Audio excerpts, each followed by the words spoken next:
श्रीराम.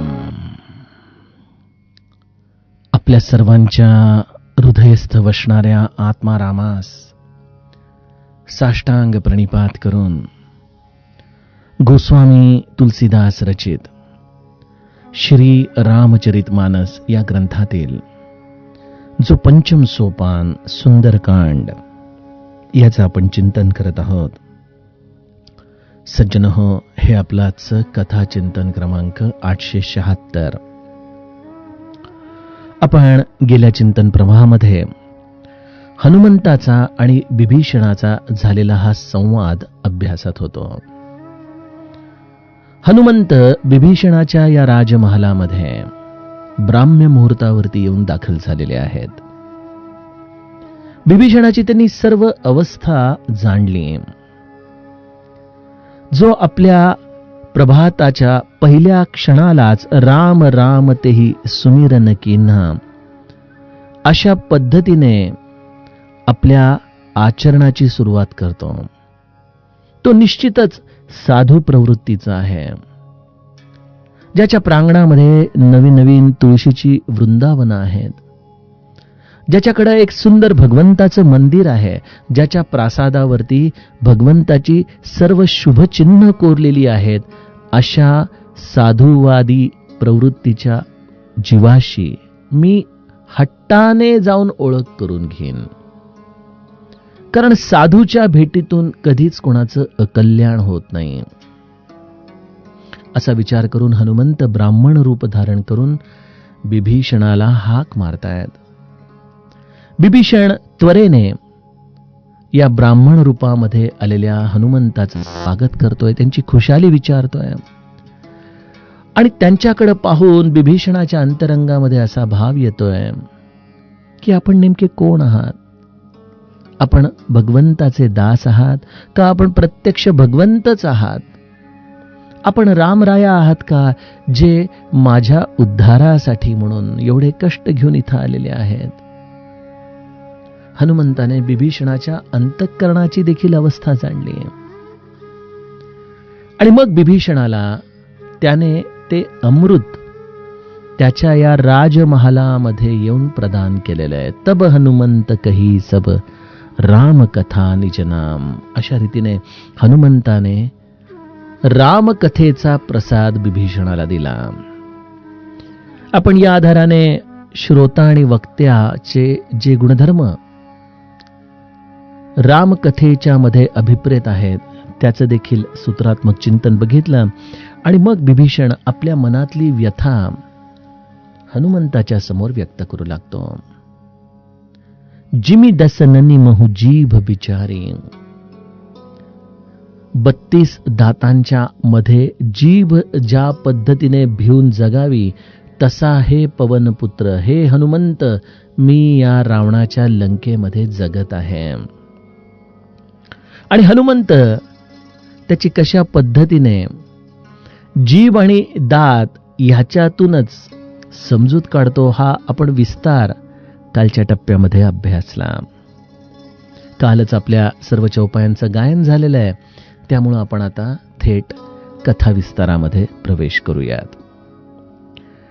सज्जनो, ही भेट होती प्रभू रामचंद्रांनी घडवून आणलेली. त्याचा उद्देश एकच होता की बिभीषणाला प्रभू रामचंद्रांपर्यंत येणारा एक वाटाड्या या लंकेमध्ये भगवंताला पाठवायचा होता. बिभीषणाची आणि प्रभू रामचंद्रांची भेट होणं हेच या संवादाची फलश्रुती आहे. गमतीने असं म्हटलं जातं की तिथं एक कॉन्ट्रॅक्ट सही झाला बिभीषण आणि हनुमंतामध्ये. काय कॉन्ट्रॅक्ट होता? जसं आपण बघतो ना, 2 देशांमध्ये व्यापाराचे सौदे होतात तेव्हा त्या दोन्ही देशांचे जे प्रमुख असतात ते सह्या करतात आणि सह्या झाल्यानंतर आपापसामध्ये त्या फाईलचं आदान प्रदान करतात, शेकहँड करतात. हे जसं आपण बघतो त्या पद्धतीने हनुमंत आणि बिभीषणामध्ये एक कॉन्ट्रॅक्ट इथं झाला. आणि तो कॉन्ट्रॅक्ट होता, बिभीषणाने सांगितलं की तू मला बापाचा पत्ता दे, त्या बदल्यामध्ये मी तुला आईचा पत्ता सांगतो. अर्थातच तू मला प्रभू रामचंद्रांपर्यंत घेऊन चल, मी तुला सीताजींच्या पर्यंत घेऊन जातो. किती सुंदर या संतांचे हे भावविश्वाचे विस्तार असतात नाही. आणि आपण जर याच तत्वानुसार बघायला गेलो तर जेव्हा दोन देशांमध्ये कुठले करार होतात किंवा दोन पार्ट्यांमध्ये जेव्हा एखादा करार होतो, तेव्हा त्या दोन्ही पक्षांमध्ये काही विशेष गुणधर्म असायला लागतात. जसं एखाद्या देशाच्या मध्ये तयार झालेला माल, त्याची गुणवत्ता, त्याची किंमत ही समोरच्या देशाला अत्यंत योग्य वाटते आणि त्यामुळं तो जसा त्यांच्याकडून तो माल खरेदी करायला जातो, त्याचप्रमाणे हनुमंत आज बिभीषणाच्या दरवाजात आलेला आहे. बिभीषणाला तो रामापर्यंत घेऊन जाणार आहे आणि रामापर्यंत जाण्यासाठी सज्जनो काही नेमके गुणधर्म आपल्याकडे असावे लागतात. कुठले गुणधर्म आहेत की ज्यावरती प्रभू रामचंद्र भाळून अकारण कृपा करतात? मनामध्ये विचार करा की आपल्याला देखील हनुमंत रामापर्यंत घेऊन जाऊ इच्छित आहे, परंतु आज माझ्यामध्ये नेमका असा कुठला गुणधर्म जो माझ्या आणि रामाच्या मध्ये आड येतोय, त्याचा आपल्याला विचार करायला हवा. सद्गुरु तत्व आम्हाला सतत निरंतर रामापर्यंत नेण्यासाठी अत्यंत उत्सुक आहे. जसं श्री महाराज म्हणायचे की सोळ्यातली आई आणि पारोसं मूल यांचा संयोग होऊ शकत नाही, त्यासाठी कोणीतरी त्या पारोशा मुलाला ओळ्यामध्ये आणून आईजवळ द्यावं लागतं. त्याप्रमाणे रामरायाला देखील माझ्यासारख्या प्रत्येक जीवाला जवळ घ्यावंसं वाटतंय, परंतु आमच्या अंतरंगामध्ये असलेलं हे पारोसपण नेमकं काय आहे की जे या भगवंतापासून आम्हाला जाण्यासाठी एक अडथळा ठरतंय? अशी कुठल्या गुणधर्माची वानवा आहे? सज्जनो, आपण म्हणाल की अहो आम्ही तर सद्गुरूंनी दिलेलं नाम घेतो, त्यांनी सांगितलेली उपासना करतो, आमचं सर्व काही रामापर्यंत जाण्यासाठी अत्यंत अनुकूल अशाच पद्धतीने प्रवास चाललेला आहे. मग नेमका अडथळा तो कुठं आहे? अर्थात हा प्रश्न श्री महाराजांना देहात असताना देखील एकदा विचारण्यात आला होता. आप्पासाहेबांनी त्यांना पंढरपूरमध्ये हाच प्रश्न विचारला की श्री महाराज, आम्ही प्रापंचिक मंडळी तुम्हाला कशी दिसतो? महाराज म्हणाले, का बरं असा प्रश्न पडला? उत्तम आहे आपलं सगळं, भजन पूजन सर्व काही करता, नामस्मरण करता, सर्व काही आनंद आहे, परंतु असं म्हणून महाराज काहीतरी सांगणार. तोपर्यंत कोणीतरी आलं आणि विषयांतर झालं, परंतु श्री महाराजांना जो मुद्दा सांगायचा होता तो त्यांनी आप्पासाहेबांना दुसऱ्या दिवशी सांगितला. जेव्हा ग्राम प्रदक्षिणा चालू होती तेव्हा एका गल्लीतून काही दारुडे झिंगत बाहेर येताना दिसले. यावरती श्री महाराजांनी आप्पासाहेबांना विचारलं की हे दारुडे तुम्हाला कसे वाटतायत? आप्पासाहेब म्हणाले, अहो यांचा काय विचार करायचा, हे दारूच्या अंमलाखाली आहेत, झिंगत चाललेले आहेत. यावरती श्री महाराज त्यांना हसून एवढंच म्हणाले की खऱ्या साधूला देखील प्रापंचिक हा असाच दिसतो.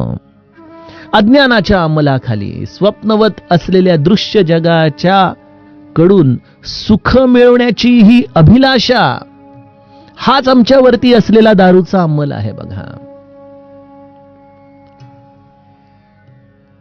काही केल्या दृश्य जगाकडून सुख प्राप्त करण्याची ही इच्छा आमच्या अंतरंगातून सुटत नाही आणि तीच गोष्ट नेमकी भगवंत आणि आपल्या प्राप्तीच्या मध्ये आमचा अडथळा ठरते.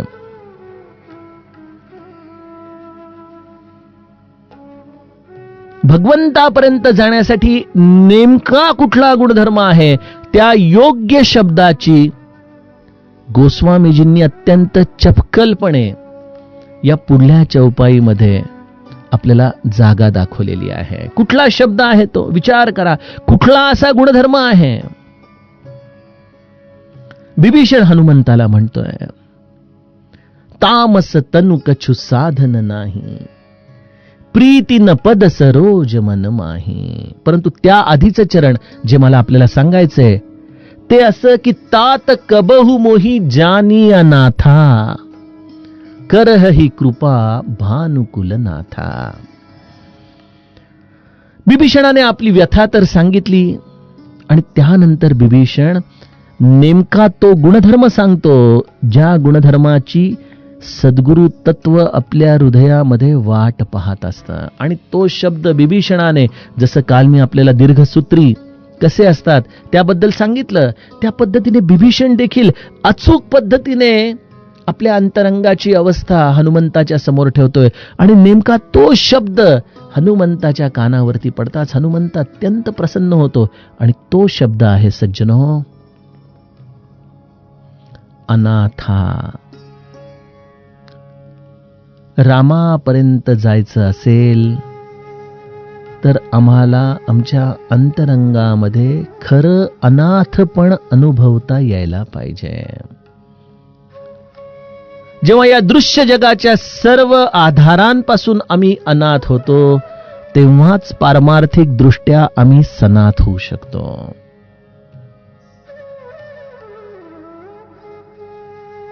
आपण म्हणाल की हे अनाथपण नेमकं काय आहे? आम्हाला अनाथ हा शब्द तर केवळ लौकिक अर्थाने माहितीये की ज्याचे आई बाप नाहीत, ज्याला सांभाळणारं कोण नाही, असा हा अनाथ, हेच आम्हाला लौकिक दृष्टीने माहिती आहे. परंतु सज्जनो, पारमार्थिक दृष्टीने या अनाथपण शब्दाची आम्हाला नीट ओळख करून घेतली पाहिजे. आपण पहिल्यापासूनच जर सुरुवात केली तर ज्या लौकिक अर्थाने अनाथपण आपण म्हणतो की ज्याला आई वडील नाही, ज्याला कोणाचा आधार नाही, असा एक प्रकारे लौकिक दृष्टीने अनाथपण. आपण म्हणाल पण अहो आम्हाला तर सर्व घरदार आहे, संसार आहे, मुलं बाळं आहे, बायको आहे, आई वडील आहेत, नातेवाईक आहे, समाज आहे, मित्रपरिवार आहे, आम्हाला सर्व काही आहे, आम्हाला हे अनाथपण अनुभवण्याची अजूनही कधी संधीच आली नाही.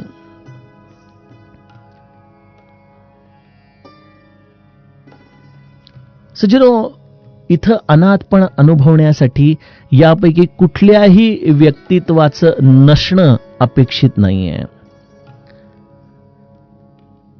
ते सर्वजण आपल्या भोवती असूनही आपलं खरं कोण आहे याची जाणीव होणं म्हणजे लौकिक दृष्टीने अनाथ होणं आहे.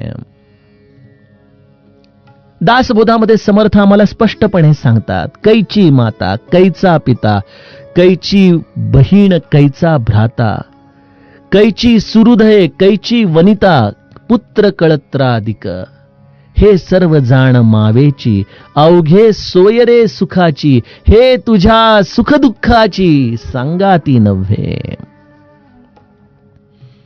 कैची माता, कैचा पिता, कैची बहीण, कैचा भ्राता, आई वडील, भाऊ बहीण, या सर्व गोताळ्यामध्ये आपण त्यांच्या आधारावरती विसंबून राहतो. ठीक आहे, मनुष्य हा समाजशील प्राणी आहे, त्याच्या अवतीभोवती लोक असणं हे गरजेचं आहे. परंतु यापैकी आपल्या अंतिम श्वासापर्यंत आपल्याबरोबर कोण असणार आहे, जो आपल्या अत्यंत विपरीत परिस्थितीमध्ये देखील आपलं म्हणेल असं आपल्यापैकी कोण आहे? आणि या प्रश्नांची उत्तरं शोधत गेलो तर लक्षात येतं की अगदी आई वडील आणि मूल यांचा देखील एका टप्प्यापर्यंतच संबंध आहे. अगदी नवरा बायको प्रेमाचे जरी म्हटले तरी यापैकी एक चक्र आधी, एक चक्र नंतर हे प्रारब्धवश होतच असतं. हे सर्वजण आहेत, परंतु हे स्वतःच मुळी अपूर्ण आहेत. अशा अपूर्णत्वामध्ये पूर्णत्व शोधणं हीच माझ्यावरती असलेली दारूची झिंग आहे बघा.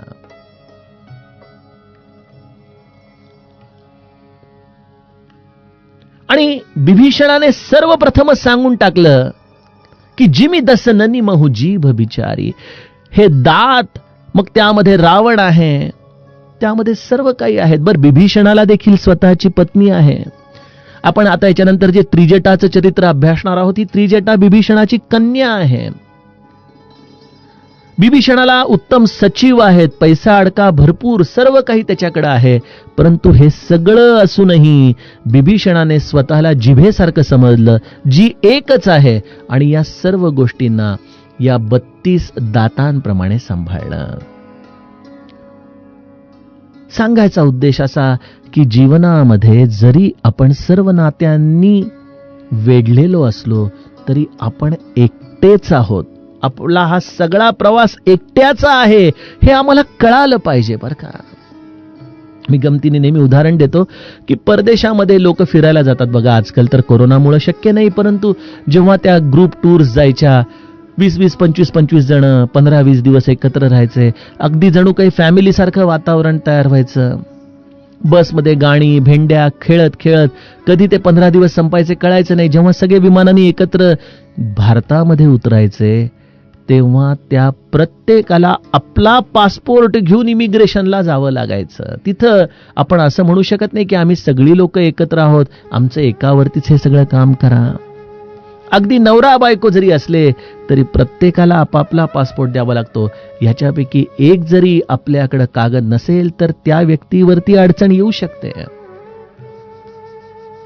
त्याप्रमाणे सज्जनो, जीवनाच्या प्रत्येक टप्प्यामध्ये आम्ही एकटे आहोत, हा आम्हाला सत्यत्वाचा भाग पचवता यायला पाहिजे. ते सत्य आम्हाला काही केल्या अनुभवाला घ्यायचंच नाहीये. आणि त्यामुळे श्री महाराज म्हणाले की खऱ्या साधूला प्रापंचिक देखील असेच दिसतात. दुसरी गोष्ट काय आहे अनाथपणाची? तामस तनु कछु साधन नाही.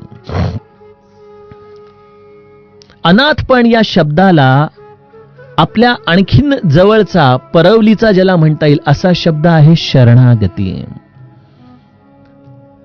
शरणागतीमध्ये जेव्हा तो जीव सर्व प्रकारच्या आधारांपासून सुटून आपल्या आराध्याच्या चरणी अनन्य होतो तेव्हा ती शरणागती येते.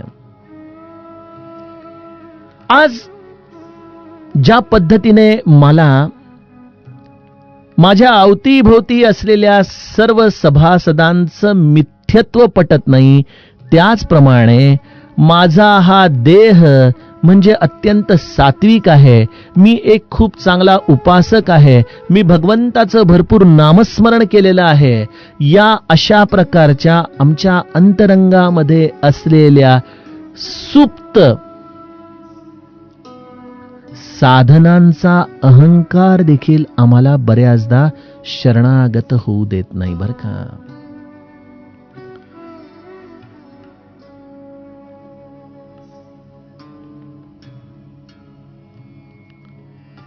भगवंताने दिलेला हा देह ठीक आहे, तो आपण जास्तीत जास्त पवित्र ठेवावा, त्याच्या आधाराने उत्तम आचरण करावं, भरपूर साधना करावी, भरपूर नामस्मरण करावं, अगदी पुण्यश्लोक व्हावं आपण, यात काही शंका नाही. परंतु मी पुण्यश्लोक झालो आहे ही कुठतरी जरी सुप्त भावना आपल्या हृदयामध्ये असेल तरी सज्जनो ही शरणागतीच्या आड येते. साधन या शब्दामध्येच जे साधत नाही, जे केल्याने तो प्राप्त होत नाही, ही तळमळ ज्या क्षणी लागते ते साधनेचं अंतिम टप्पा आहे.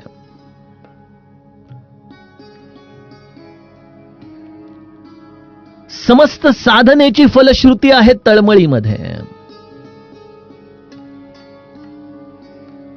माझं नामस्मरण पूर्ण झालं, हा कदाचित आलेला तृप्ततेचा ढेकर हा देखील आम्हाला भगवंतापासून दूर ठेवू शकतो. आणि बिभीषण जो सर्व दृष्टीने खरं तर पुण्यश्लोक आहेच, तो चिरंजीव आहे. चिरंजीव केले पदी जनी दास दोन्ही.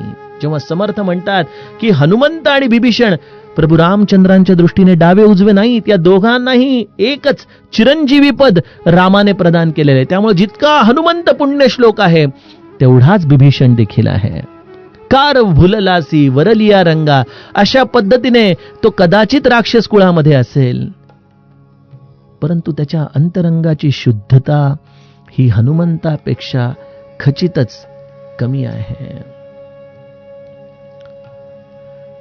त्यामुळे सज्जनो, आपल्याला इथून एक अत्यंत महत्वाचं सूत्र, तामस तनु कछु साधन नाही, या आधाराने बिभीषण सांगतोय की तुम्ही कुठल्याच गोष्टीचा अहंकार ठेवू नका. जरी बिभीषण हा हनुमंता इतकाच पुण्यश्लोक असला तरी देखील तो स्वतःला संपूर्णपणे, मी तामसिक आहे रे हनुमंता, माझ्याकडून कसलं साधन घडणार रे, आता काय साधन करू मी. सज्जनो, ही तळमळ ही साधनेची अंतिम फलश्रुती आहे. आपल्याला असं वाटतं की मी पुण्यश्लोक आहे, मी त्रिकाळ संध्या करतो. कदाचित आपण आपल्या अंतरंगातल्या वासनांवरती देखील मात केली असेल, परंतु एक लक्षात घ्या, तुम्हाला कर्माच्या आधाराने देह प्राप्त झाला, काहीतरी कर्माचं संचित शिल्लक होतं, कुठले तरी संस्कार तुमचे बाकी होते आणि म्हणून तुम्हाला पुन्हा जन्म घ्यावा लागलेला आहे. म्हणजे या वासनेच्या आधारानेच आपण जन्माला आलो, तर मग हा देह सात्विक आहे याचा अहंकार धरण्याची गरज ती काय.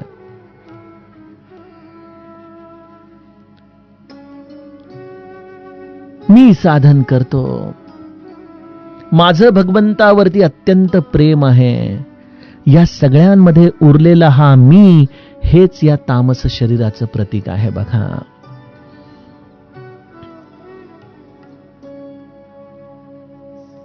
आपण अरण्यकांड अभ्यासलं.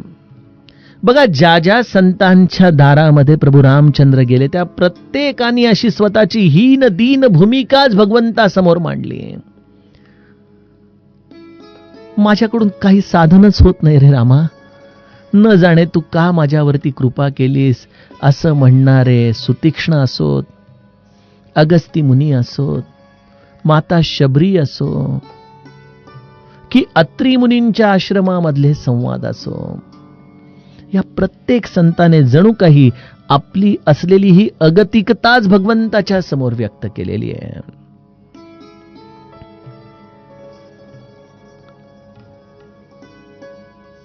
बिभीषण देखील तीच अवस्था हनुमंताच्या समोर व्यक्त करतोय आणि हनुमंत अंतरंगामध्ये जाणतो की खऱ्या अर्थाने हा साधन दृष्टीने अनाथ झालेला आहे. याला आता कशाचीच अपेक्षा राहिलेली नाही. अनाथपण याच्यामध्ये जशी पूर्व केलेली साधना ह्याचा आधार नसणं आहे, त्याचप्रमाणे साधनेच्या आधाराने अपेक्षेचे देखील बंध तुटले पाहिजेत. या साधनेच्या आधाराने मला काहीतरी प्राप्त करायचंय ही व्यवहार करण्याची भूमिका देखील तुटली पाहिजे. त्यामुळे मी तुला माझ्या साधनेच्या आधाराने प्राप्त करून घेईन, हाच आपल्यामध्ये असलेला सूक्ष्म अहंकार आम्हाला पारमार्थिक अनाथपणापासून दूर ठेवत असतो. तामस तनु कछु साधन नाही, प्रीतीन पद सरोज मन माही. हे शरीर असं तामसिक, ज्याच्याकडून कुठल्याही प्रकारची साधना होणं शक्य नाही. आणि राहिला प्रश्न प्रेमाचा, तर हे प्रभो, तुझ्या चरणी प्रेम उत्पन्न होईल असं माझ्याकडं कुठलीच कला नाही रे. माझ्या कुठल्या गुणावरती तू भाळशील? ना माझ्याकडं काव्य आहे, ना माझ्याकडं प्रामाणिक भावना आहे, ना माझ्याकडं साधन आहे. अशा या तामसिक शरीराच्या आधाराने तू माझ्यावरती कृपा करावी असं मी काय करू? काहीच करू शकत नाही मी. सज्जनो, हे लहान मूल होणं आहे. ज्याप्रमाणे लहान मुलाला भूक लागली तर ते केवळ भोकाळ पसरू शकतं, परंतु त्याच्या पलीकडे त्याच्याकडे काहीच नसतं करायला. करते पण आलं की ते बाळ उठेल, डब्बे हुडकेल, काहीतरी खायला घेईल, हे खावं न खावं अशी त्याची रचना जागृत होईल. परंतु एक लहान मूल जे संपूर्णपणे आईच्या दुधावरती अवलंबून आहे, त्याला यातलं काय कळतंय? त्याला केवळ एकच गोष्ट कळती की आपण आईच्या नावाने टाहो फोडायचा. सजनो, हे कर्तेपण संपल्याचं लक्षण आहे. कारण ही कर्तेपणाची अवस्था हेच आमच्या अहंकाराचं व्यक्तरूप आहे. प्रीतीन पद सरोज मन माही. सर्व दृष्टीने हे रामा, माझ्याकडे तुझं लक्ष जावं असं माझ्यामध्ये एक देखील गुणधर्म नाही बघ.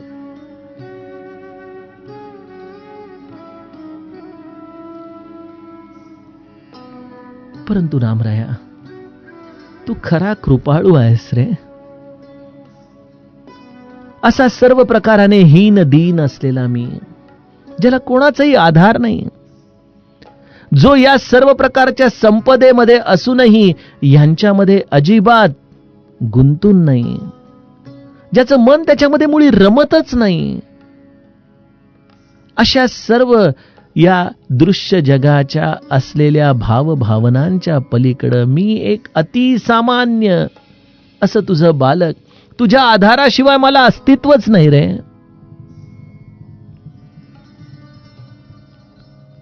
सज्जनो, हा या कॉन्ट्रॅक्ट मधला सगळ्यात महत्वाचा गुणधर्म होता, जो बिभीषणामध्ये हनुमंताने तत्काळ पाहिला. आणि आज इतके वर्ष सद्गुरूच्याकडे जाऊनही माझ्यामध्ये ती भावना तेवढ्या शुद्धतेने तयार होत नाही. हाच एकमेव मला असं वाटतं की रामरायामधला आणि माझ्या भेटीमधला अडथळा आहे. कर्महीन मी, मतिहीन मी, सकल श्रमवाया, लज्जा राखावी माझी सदया.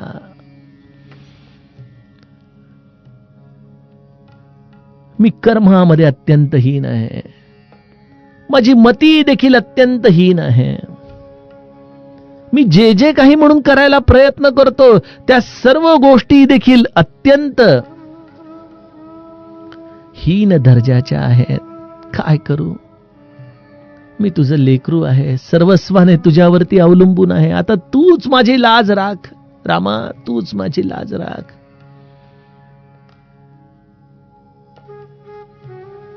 हा अंतरंगाचा टाहो सज्जनो, ही शरणागतीची आलेली बेंबीच्या देठापासूनची हाक आहे.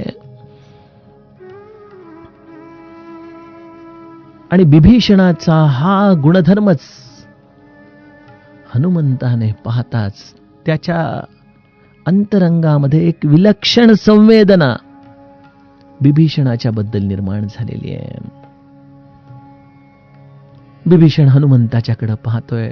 सजल नेत्र आहेत दोघांचेही, शरीर पुलकित झालेलं आहे.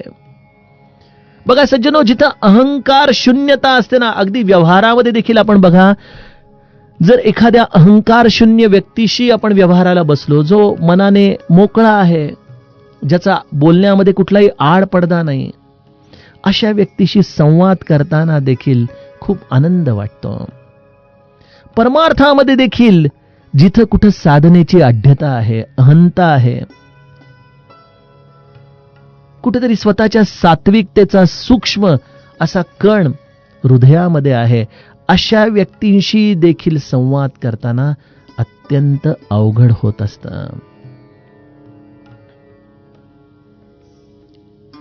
सहज बोलणे, हित उपदेश करुनी सायास शिकविती, ही जी संत वृत्ती आहे, जी एखाद्या बालकासारखी, जी अगदी आपल्या प्रतिबिंबाप्रमाणे आपल्याशी बोलू लागते, तिथंच ही सहजता आपल्याला दिसते. कारण तिथं तो आणि मी वेगळा नसतोच. तिथं बोलताना कुठल्याही प्रकारची फुटपट्टीमध्ये ठेवावी लागत नाही. हे संताशी झालेल्या संवादाचं फळ आहे. आणि हे बिभीषणाला देखील हनुमंत हृदयाच्या आधाराने कळतंय की इथं संपूर्ण अहंता लयाला गेलेले असे हे दोन परम प्रभू रामचंद्रांचे दास एकमेकांशी संवाद करतात. इथं आनंदाशिवाय दुसरं काय असणार? आणि बिभीषण हनुमंताकडे पाहून म्हणतो की माझी ही अशी स्थिती आहे बाबा, परंतु हनुमंता मला आता एका गोष्टीचा भरोसा झाला. अब मोहि भा भरोस हनुमंता, बिनु हरि कृपा मिलहि नहीं संता. हनुमंता, खऱ्या अर्थाने तू संत आहेस रे. माझ्यासाठी एवढे कष्ट घेतलेस. या लंकेमध्ये प्रवेश मिळवणं म्हणजे काय हे मला माहिती आहे. अरे इथं स्वर्गातले कित्येक देवता तुरुंगवासामध्ये खिचपत पडलेले आहेत. अनेक प्रकारच्या माया त्यांच्याकडे आहेत, अनेक प्रकारच्या सिद्धी त्यांना अवगत आहेत, परंतु त्या सिद्धी, ती माया रावणाच्या समोर काम करू शकत नाही. त्यामुळे या सर्व देवतांच्या पेक्षा देखील तू श्रेष्ठ आहेस. आणि देवतांपेक्षा श्रेष्ठ केवळ एकच आहे, आणि तो म्हणजे संत. असा संत आज माझ्या या प्रांगणामध्ये, या बिभीषणासाठी, जो सर्व दृष्टीने कर्महीन आहे, अशा बिभीषणासाठी येतो. हे संत हृदय आज माझ्या प्रांगणामध्ये प्रगटतं. मला निश्चित खात्री आहे की भगवंताने माझ्यावरती कृपा केली आहे. रामाने माझी आठवण काढली, आणि म्हणून रामाने या संताला माझ्या भेटीसाठी पाठवलं. बघ सज्जनो, मला या गोष्टीचं नेहमीच वारंवार अप्रूप वाटतं की आपण श्री महाराजांच्याकडे जाऊन मला राम कधी भेटेल हा प्रश्न विचारतो, परंतु रामालाच आमच्या भेटीची इतकी उत्कटता आहे की रामाने आमच्यावरती आधीच कृपा केली, आणि ती कृपा करून रामाने ब्रह्मचैतन्य रूपी हनुमंताला आमच्या जीवनामध्ये पाठवलं. आम्हाला तो भरोसा वाटला पाहिजे. अनाथपणापासून सनाथपणाकडे जाताना मध्ये भरोसा नावाचं जंक्शन लागतं. त्या भरोस्यावरती आम्ही संपूर्णपणे विसंबून जगायला शिकलं पाहिजे की माझा तो आहे, तो आहे, तो आहे, तो मला पाहतोय, मला सांभाळतोय. माझ्या जीवनामध्ये एक ना एक दिवस तो ते क्रांतिकारी क्षण देईल की ज्या दिवशी तो हनुमंत, तो संत माझ्यासाठी सगुण साकार होऊन माझ्याशी संवाद करेल. आज त्या सगुण साकारानेच हे केवळ निर्गुण निराकार असलेलं, या दोघांना संधान करणारं नामरूप धारण केलंय. ते नामच आज या हनुमंताच्या रूपाने माझ्या मुखापर्यंत आलंय. सज्जनो, अशा नामाला जो अत्यंत मनापासून प्रामाणिकतेने धरून राहील, त्याच्या जीवनामध्ये देखील क्रांती होऊन या बिभीषणाचं अंतरंग त्याच्याच हृदयामध्ये प्रगटू शकेल. एकदा आमच्या जीवाचा बिभीषण झाला की तेच नाम हनुमंत होऊन सगुण साकार होईल, आणि जिथं हनुमंत प्रगटेल तिथं रामरायाचं दर्शन हे निश्चित ठरलेलंच आहे. त्यामुळं रामाच्या दर्शनासाठी सर्व दृष्टीने अनाथ होणं, ह्याच गुणधर्माचं आम्हाला खरं आचरण करायला हवं. असा हा बिभीषण आणि हनुमंताचा सुखसंवाद. सज्जनहो, त्यातील पुढील कथाभाग आपण आता उद्याच्या कथाप्रवाहामध्ये बघूयात. जानकी जीवन स्मरण. जय जय राम.